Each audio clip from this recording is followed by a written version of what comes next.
So good morning, ladies and gentlemen. Are you all excited? Today is a very special day. So as you see, we have, first of all, on stage, a very special group of people, very many astronauts, and I say in a minute why they're here, but also we have Dietmar Pilz, who is the head of the establishment and my director for technology. The astronauts are here, led by André Kuipers. They had a whole week of astronaut conference, symposium and discussions, and today is, yesterday night actually, but today is the last day of this group, and it has been a very, very exciting week. Myself, I'm Joseph Aschbacher. I'm the Director General of ESA, the boss of ESA, and I am based in Paris, but Dietmar is the boss here in ESTEC. What do we do in ESA? You will find out today, because today is open day. You can touch things, you can talk to astronauts, you can talk to our experts who are here to explain to you and share with you the passion we have in space, and make you feel as excited as we are in what we do, exploring the universe, discovering secrets of our planet Earth, and making sure that space technology is used in the best possible way.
People might be a little bit smarter than I am, a little bit stronger too,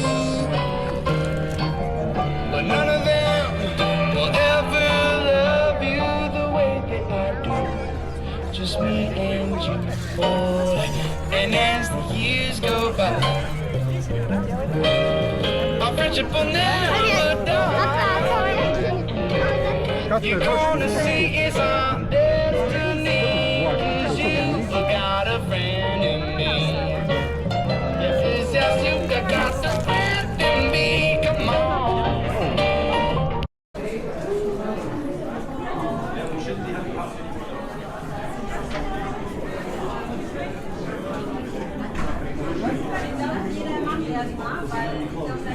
Yeah, okay, all right. Hello, my first one. All right.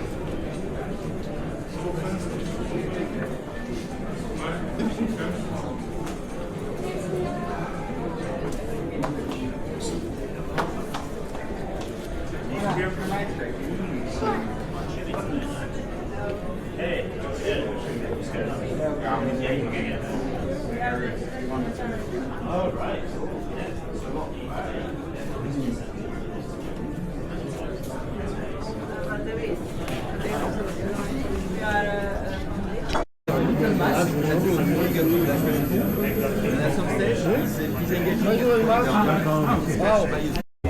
Hi. Hi, what are these things?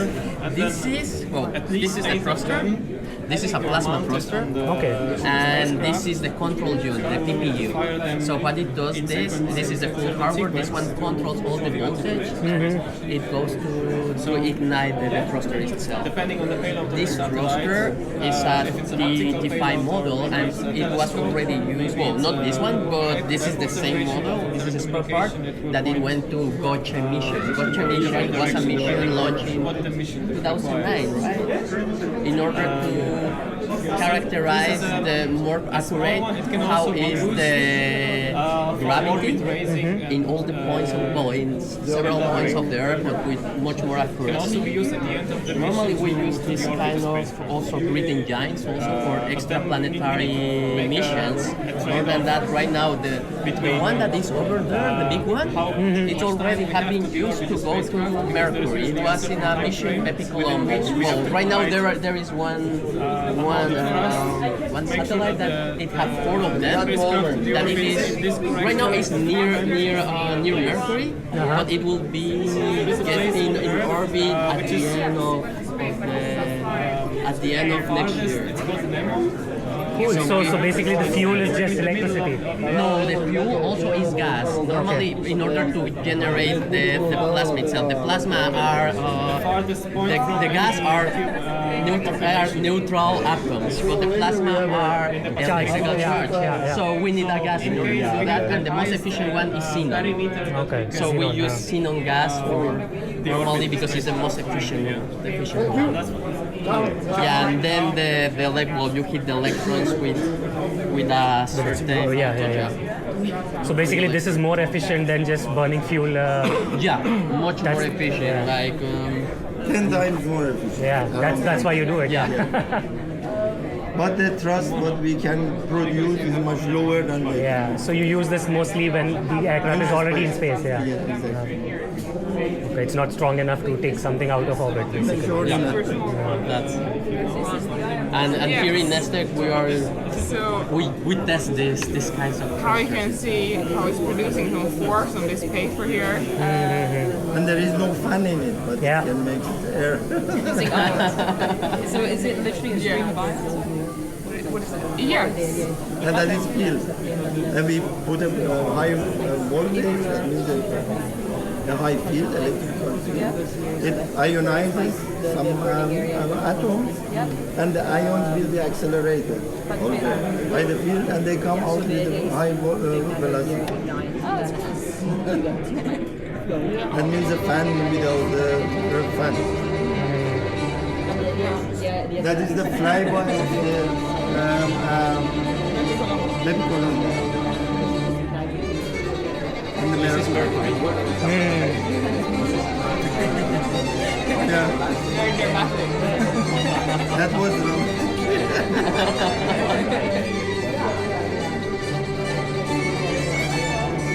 When this is on, you cannot put your thing inside, I suppose, right? No, you can, but you shouldn't. Only one. You can, but only one. Shouldn't. Yeah, it's like only one. Only one. Only one.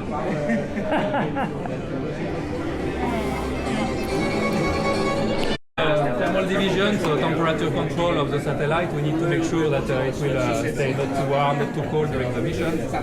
And here we have a protection which is completely passive, depending on the temperature outside. If there is some sun, the satellite will automatically close it and protect itself to cool You don't need any temperature sensors. Yeah, no temperature sensor, no power, completely passive. If it's too sunny, it will close, and then when it's getting cold again, it can open. And so it's a way to control the temperature without any active thermal control. Is it just the property of the material that you use that the it bends? property, Bimetallic? the property of the material at the interface here changes with the temperature.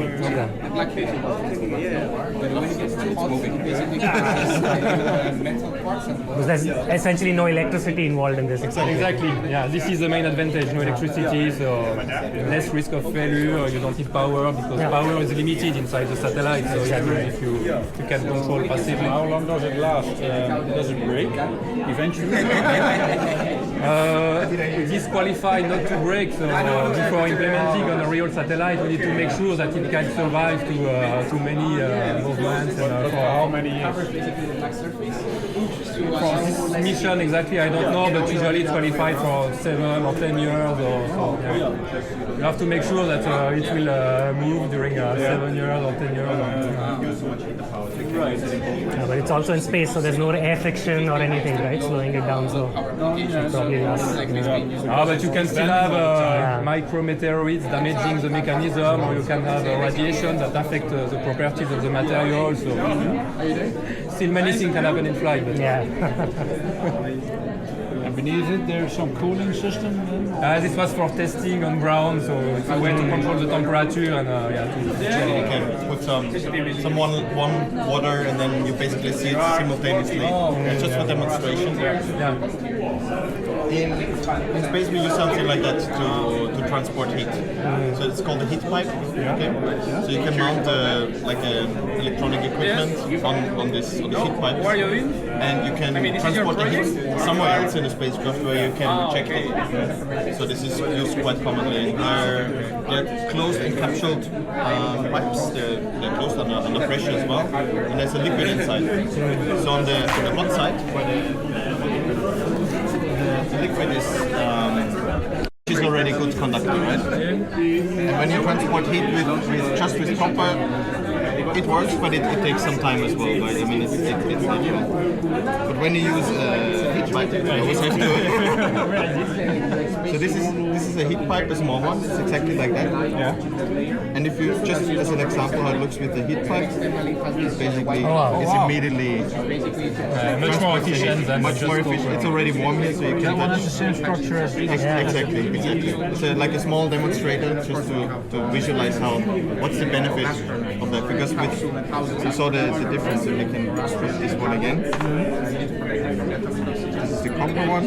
you have the displaces. See slowly how the heat is transported to the other end while it's in copper. It's basically instantaneous for the whole thing. Since when does this technique?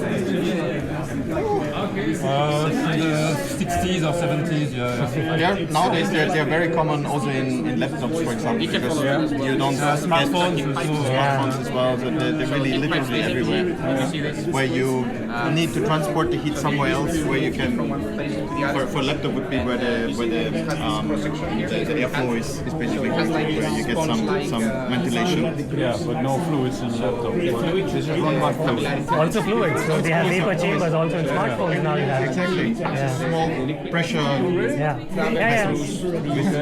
They're called vapor chambers. Exactly. Very, very small. You remember you have a small gas and then you put a nice car. It's very important technology for us. Thank you so much. one and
floating from the structure, but you have the cable on both sides, so the current can flow from one direction to the other, and then they can be collected to the harness to the spacecraft.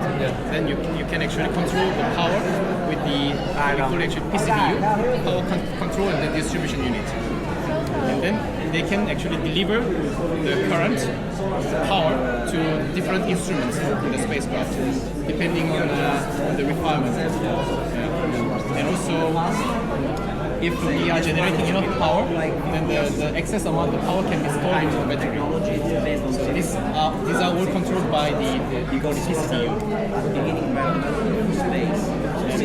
So here we are actually working on the cell and the base panel, and we have our colleagues in our division who are working for the control of the power, and also the battery team. So we collaborate very well between for different projects, exactly, to understand what they want. We need to know the requirements. Otherwise, so before we actually start to design, we first sit down together and define all the requirements. What is the mission profile, and then what do you want, and then what do you want in the beginning, and then what do you want at the end of the mission. So then we can actually design already anticipating how the solar array will degrade over time. And to understand all this, to know all this, we have to also know, we have to understand the space condition, the temperature profile, and also the radiation environment, so that we can model the degradation to each solar cell. Yeah, we can simulate it. You want to try? Is this technology? It's quite light. Yeah. It's actually, to be honest, this is very old technology, but they were so genius, and we are still using this technology because there is no better solution so far. Of course, there are some flexible solar arrays these days, but for most of recurring projects, telecommunication satellites, or like a deep space mission that require very rigid technology, robust technology, then we still use this kind of structure.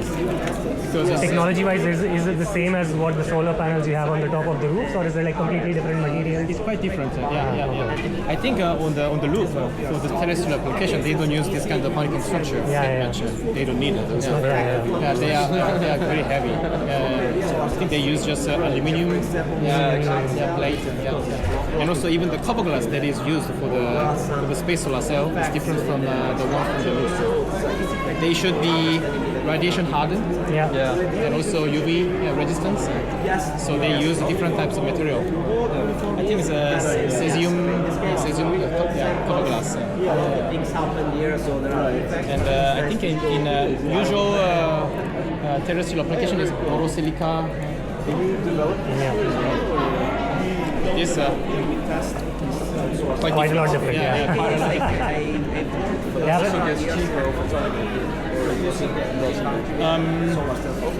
It gets cheaper, but not really dramatically.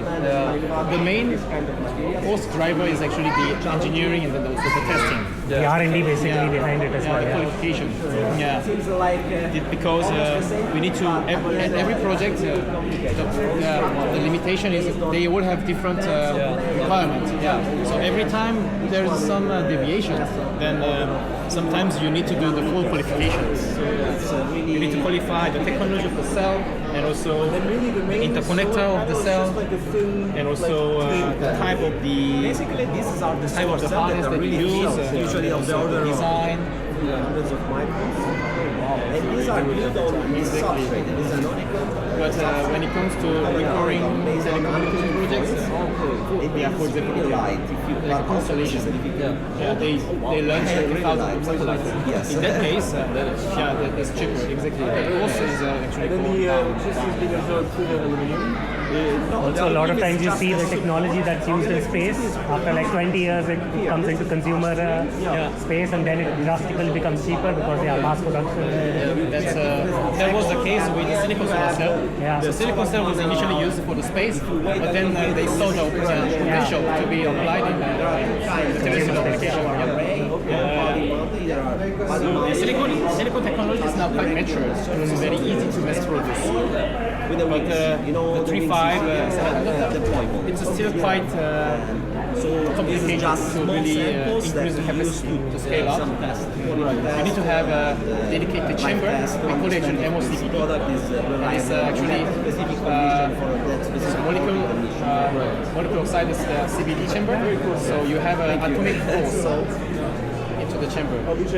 So the growth rate is very slow, and then you use very expensive raw material.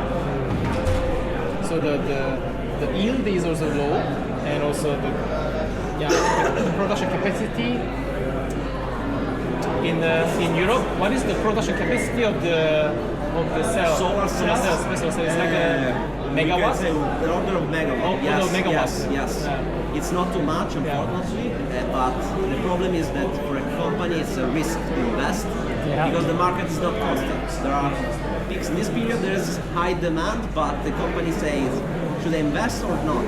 Is this because they don't know if this will increase or just and so it's a complicated moment. Some company wants to try to go back to silicon, for example, because for that kind of technology we have a lot of more capability. But the problem is that silicon is not reliable like these new kind of materials. This technology made for, let's say, optimized for space. Investing and then put it in production.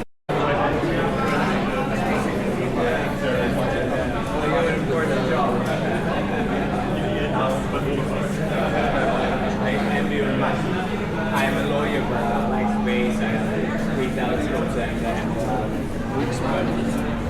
jobs. Did you see there was what's it called in English, Northern Lights in line here, just in May this year, and they will come again because this year is the highest peak of the sun. So if you're interested in looking with telescopes and whatever, I can recommend you look on some websites, try to find when it's a good time. Then you go outside midnight with the camera and you can see Northern Lights. Thank you. This is tradition like that.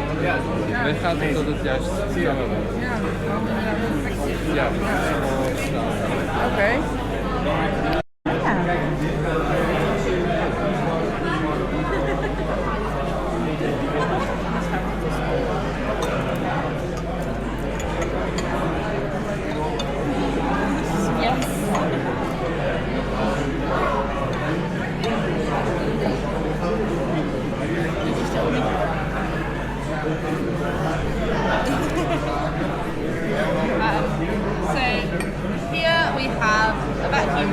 Well, what we're going to do is create a vacuum chamber.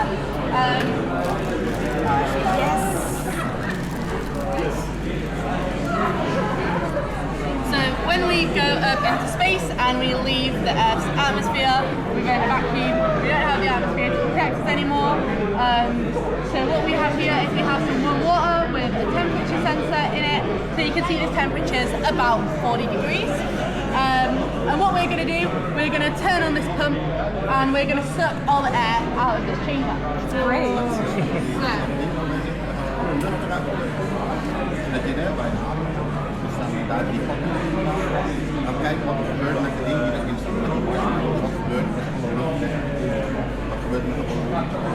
So in here we've got a sponge, a balloon, a little plastic astronaut and some marshmallows. And right now we have air pressure around the outside that's sort of keeping things in their shape. So what we're going to do, we're going to suck all of the air out of this chamber, and we're going to see what happens. So this is mimicking what it's like when we leave.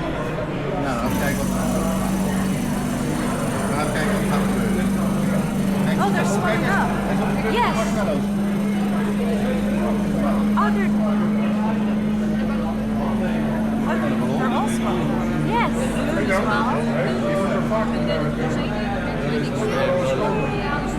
The balloon is going to explode. So we can also see that the water is getting colder. Oh, yeah. Oh. What? So is it pulling out the dissolved air from the water? Yeah, so this is creating that. So this is a vacuum now, so even if I tried, I wouldn't be able to lift up that dome underneath it because it's all being sucked in. So we're moving all the air and everything's getting a lot colder because there's no air molecules to transfer heat around the chamber, so everything's getting really cold. This is why space is really cold. So we can see the water started at about 40 degrees. We're now down to almost 25. So then I can turn it off. And then if you want, you can open that valve again. Which way do I turn? Whichever way it turns. So then then we've let all the air back in and straight away, so you can see.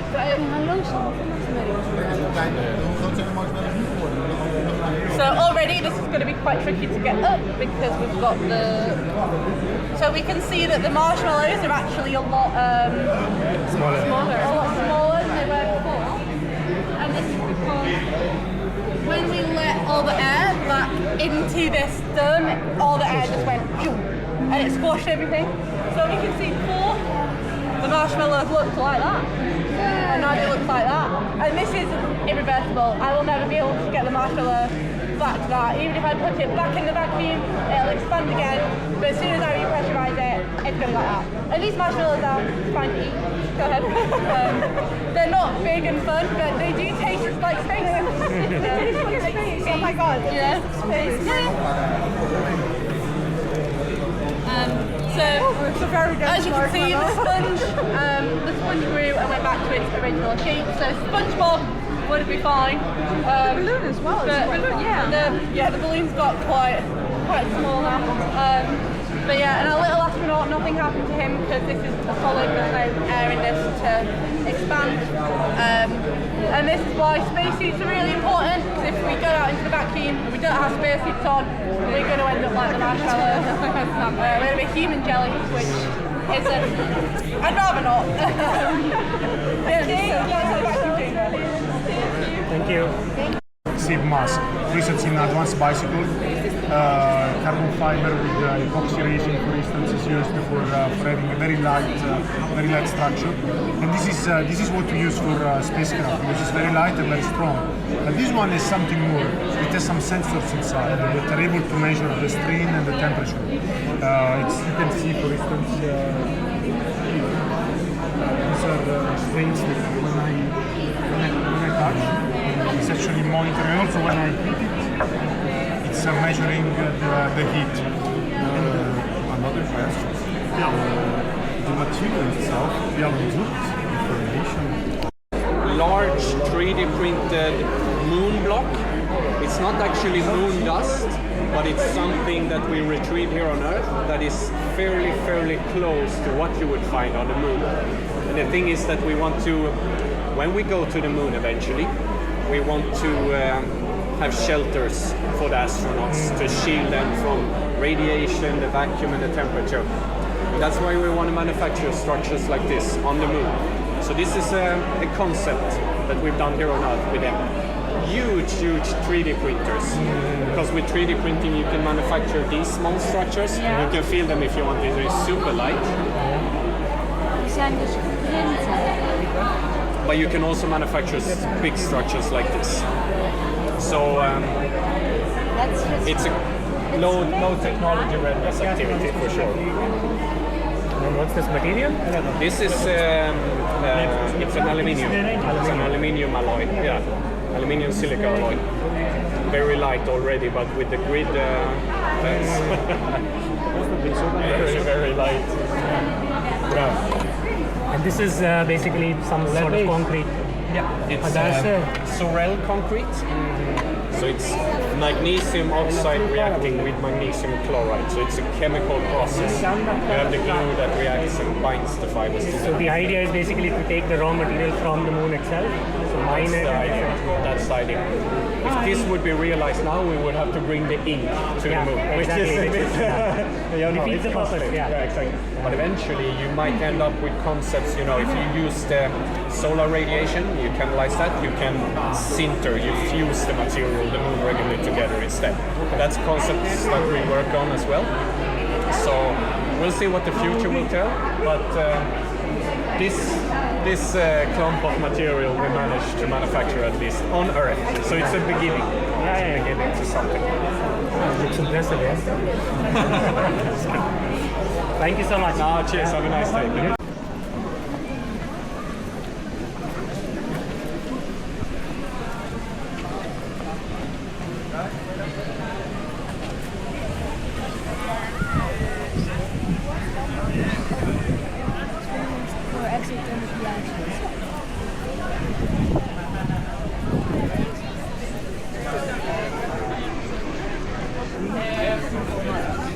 Brussels sign of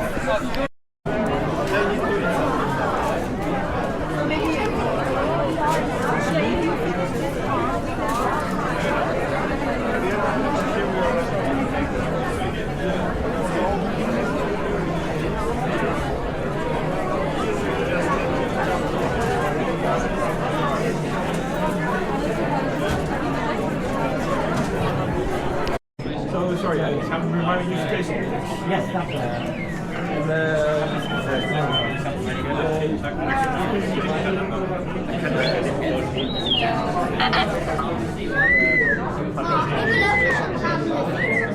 Ja, ga maar een uur in de rij staan. Hoe zit in godsnaam hier het in elkaar?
Skydiving bij hun staat was het vaak. We have a ground because the big was really close.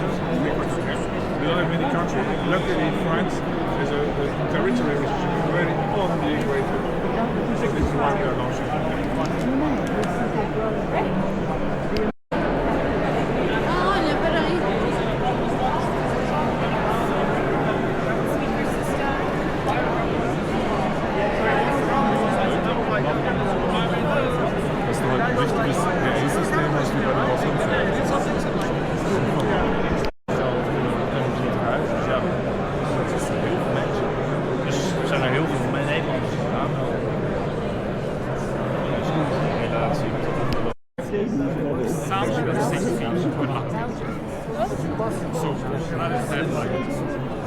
Is dit nu de meetkop die heel ver heen en weer gaat?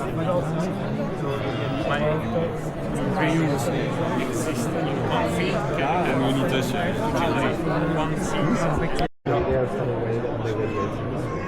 And then what we can also do to make it a little less bulky is you can actually integrate it directly into your life jacket. We don't really use laser as much. That's mostly for radar and positioning things. But for signal sending, we still use kind of radio frequency, not laser. So laser is for very, very high frequencies. This is for now close range communication. But because we're very, very far away, we still need to use radio frequency.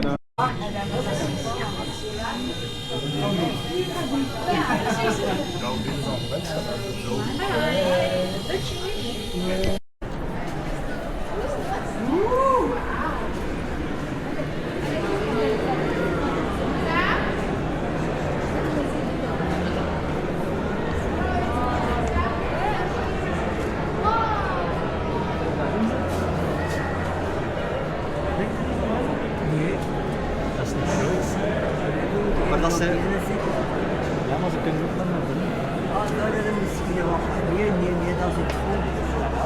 Is er niet meer?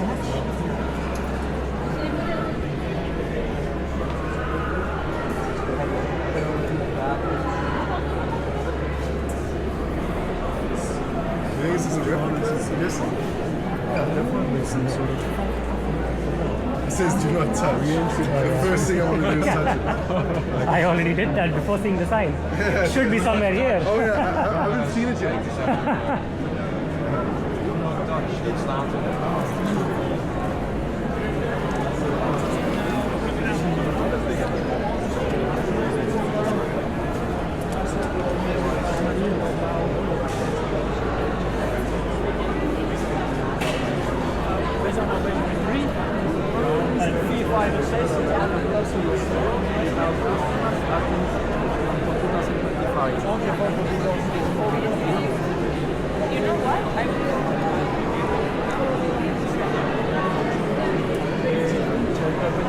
Met eigen bekende?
Processed by the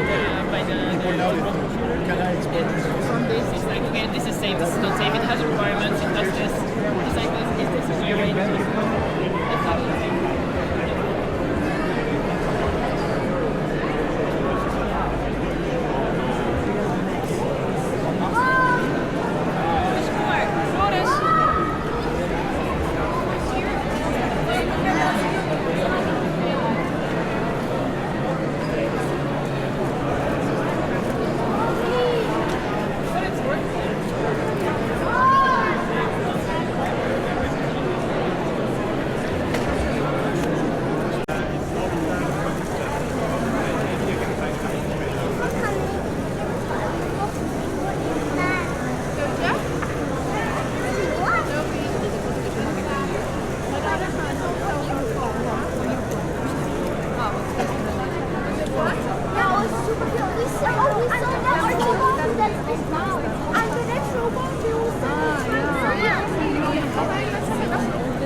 Huh?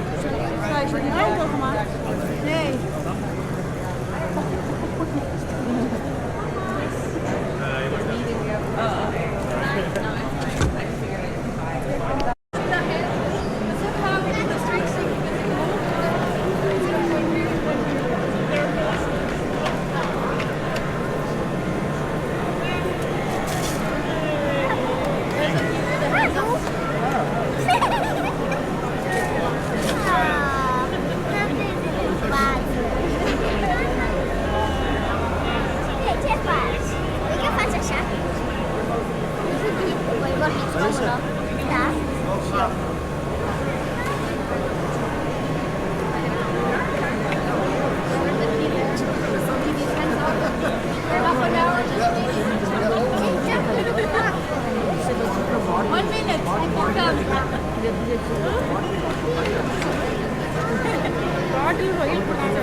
For me. No, on the floor, on the floor. Michael, कहीं तो कर ना पड़ी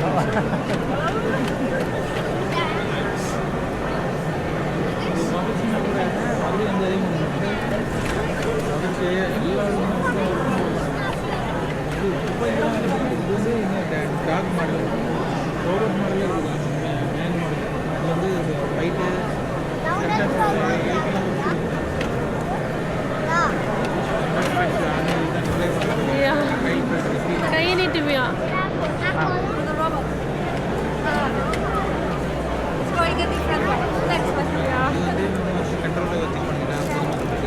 இங்கே பேர் மகிழ்ந்த மகிழ்ந்த robot கொடுக்க போகுது நீங்கள் வீடியோ எடுத்துக்கோங்க என் ஃபோன் உங்ககிட்ட இருக்கு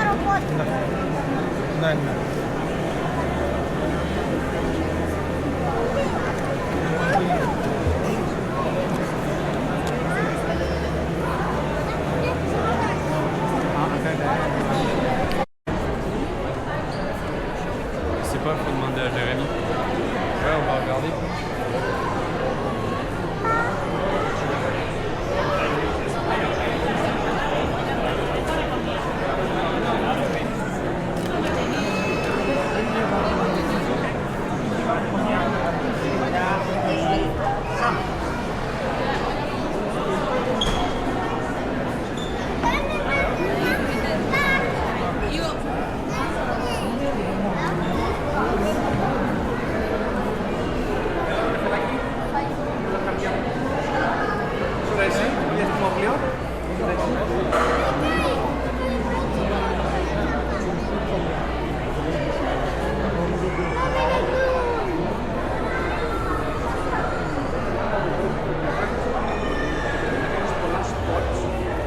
διαβάζεις πάρα πολύ και να ξέρεις όλα τα νουμεράκια.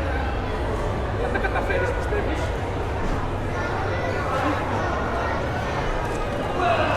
Έλα. Ήταν τα παπούτσια του. Λες τι χοντρά παπούτσια που είχανε. Όχι, έτσι ήταν. Απλά είχαν πολλές πολλά.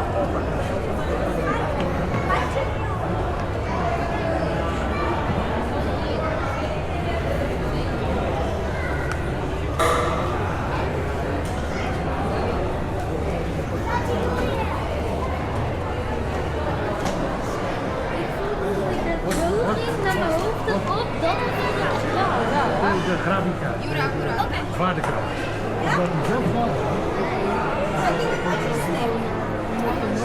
Папа, приготовься, я взлетаю.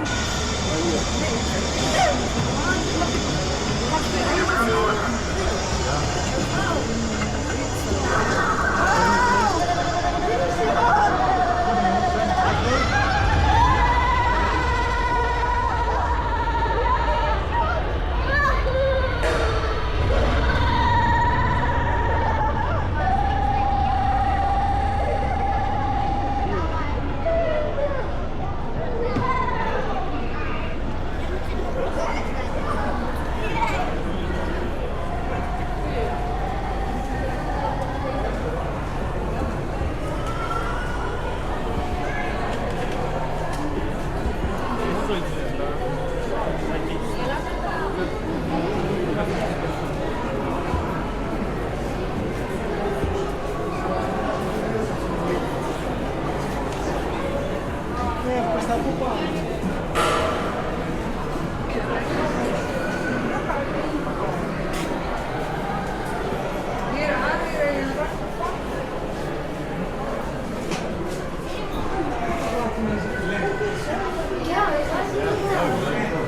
here, kijk, this is a molensteen.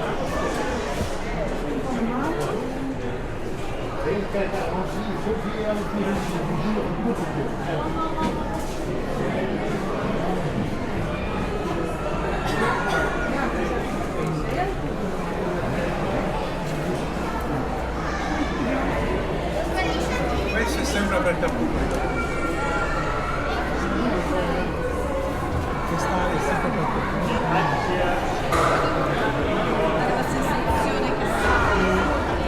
Parmesan, salmone.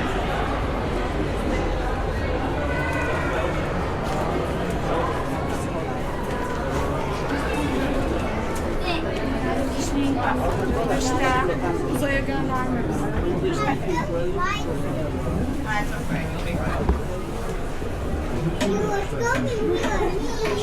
Yeah, I want to see the toilet. No.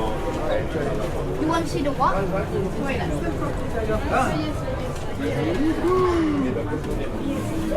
I'm guessing that's the toilet. J'adore, je trouve ça trop rigolo.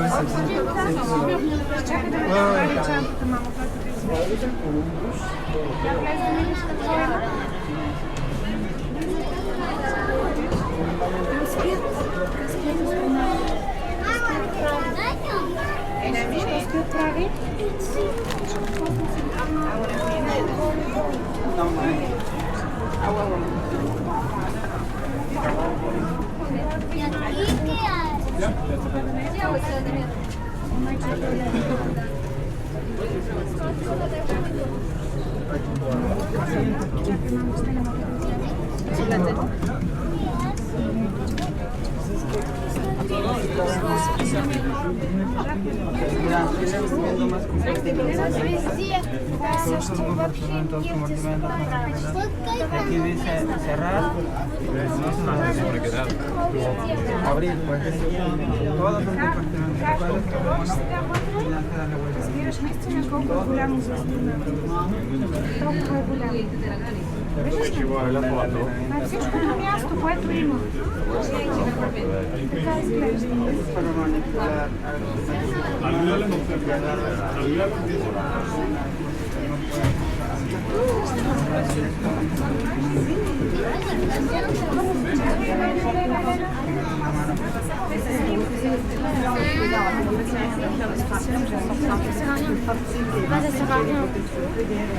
Un excusez, on y va?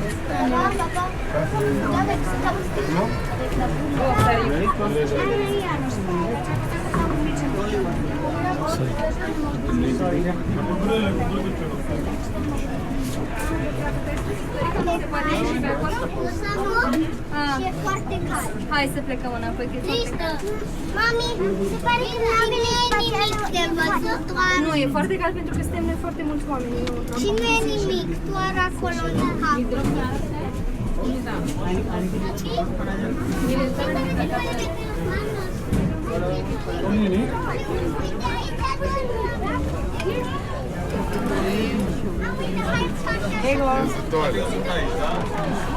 Ela.